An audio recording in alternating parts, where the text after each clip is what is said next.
remember in the beginning kind of feeling like, you know, I'm neither white nor black, and a lot of the racial dynamic in this country is a white-black dynamic, and I don't fit in either one really. And so I think that was a challenge for me, is to feel like I had a voice in a discussion about race that's really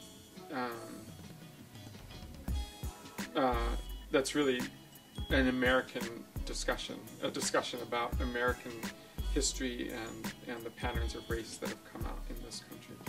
And that's where I felt Laura and Kirby were great, because when I really started to talk about this issue, this exact issue, they were really welcoming, and they opened that up for me, because I could easily have closed down and not continued with it as well. I was right on the cusp of that, because I was like, I don't really fit in here. Not only do I not fit in out there, but I don't even fit in here, is kind of how I was feeling. The issue is so enormous, and it has existed in the country since the country's beginning. I mean, it's so embedded that folks, it's just hard to see that that goodwill is absolutely not sufficient, you know, that you have to have an analysis, and that you have to then be able to take risks and give up certain kinds of things, that having privilege and wanting to have a greater equality, I mean, it's a word I always have a little bit of difficulty with, but more of an equal playing field means that you have to step back from some of the places where you have an advantage for no other reason but because of your race. If you're willing as a person of color to tell some of your stories, which can be really hard, because sometimes, I mean, there's some stories that you don't want to tell, and sometimes you feel like this person isn't worth me putting myself out there. But if you're able to tell a story that sort of counteracts what the belief that they're putting out there is, that rather than lecturing or getting angry or whatever, just giving them that story to sit with, that, you know, it seemed that certainly that happened in the groups where people of color would tell a story, and you would see, like, the next week people coming back, maybe having shifted a little bit, or saying, well, I thought about what you said. And I think having that personal connection, you know, to someone, and then hearing their story, it makes it possible for you to move a lot easier than when it's sort of like a group of people over there.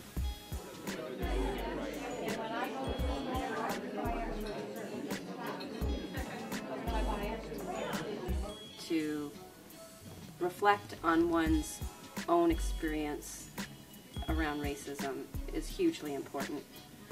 But the other part that's really important is building relationships. And I definitely feel like that's been an outcome, both with a few of the people in the talking circle that we've trying to build relationships with, and these types of get-togethers, you know, where everybody gets together who's been through a talking circle and builds more relationships and whatnot. So it's got a lot of effect past just what happens in the circles. There's a lot of ripple effects, I think, that are really important in the community. I found that other white people in the circle didn't have a lot of conversation where they heard those kinds of stories. And I guess, you know, in the end, I was kind of surprised that I was surprised, because that happens with people I know who I think are very aware and involved in trying to understand. When we tell them something that we've experienced, they're shocked. But that piece ended up being very powerful, because people came over later and, you know, were very open, very accepting, very caring, really wanted to try to do something to understand it better. So that was healing for me to have that experience. It was very good to think about what other things, you know, wherever I was in the world, whatever access I had to power, or whatever resources I had, or whatever time I had, sort of how I could best use those, and make myself vulnerable.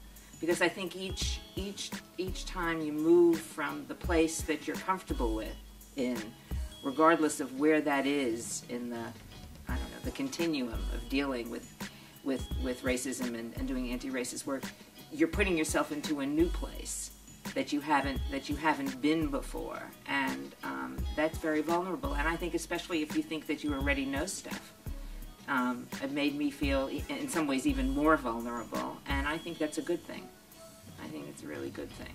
And I'm already when I'm out in the town, I can already see the impact of these circles on the 300 or so people who've had it, that you can talk about things a little bit more, and people are more willing. And you know, up at Eco Village where I live, there's a lot more understanding, interest.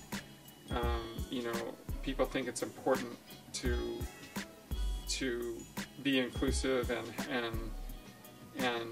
I think have the vocabulary more and the courage or something to actually, you know, pursue some of these things. So there are groups up there that have self-formed that pursue topics around race, that, you know, groups of white people up at Eco Village, and that's, I think, a direct consequence of these circles.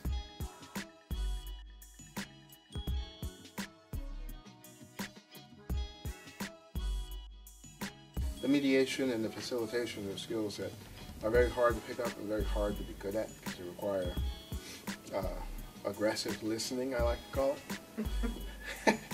It was really, I guess, heartening for me, having gone through a circle, to see people wanting to do that work, because I think especially Americans spend a whole lot of time avoiding doing that work. So since I had facilitation skills in my job and other things, I just sort of felt like it was something that I could do and something I find interesting. Another thing that I've come to appreciate about circles is that there are a chance for people to share their experiences and not their information. This is a community where we have a disproportionate number of people with advanced degrees, a lot of intellect, and they carry a lot of information. I cannot tell you the number of times I've had to stop people as a facilitator or as a participant. Suggest that people slow down with the information. You know, share with me your experience. I don't need to know the data. I need to know your data and your story. And it's not always easy, sort of, you know, creating safe spaces for other people, especially when you want to jump in and say, but that's utter bullshit. You got to edit that out. But that's utter bullshit, dude, and you know it. Now you got to actually make sure everybody gets to the space and the conversation safely. So that's a responsibility, and I'm proud to be part of the group as a facilitator. Thank you. Great. Yeah. So thank you. Thank you. That's good. That's great. Will we be in the video? Yes. All right. Thank you so much. Sure.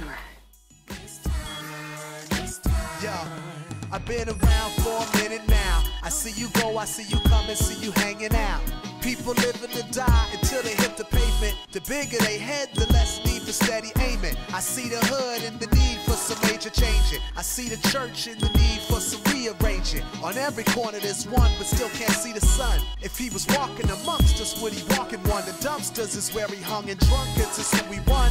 Daughters and sons being raised by TV, and they streets on Sesame. The young kids are wrestling.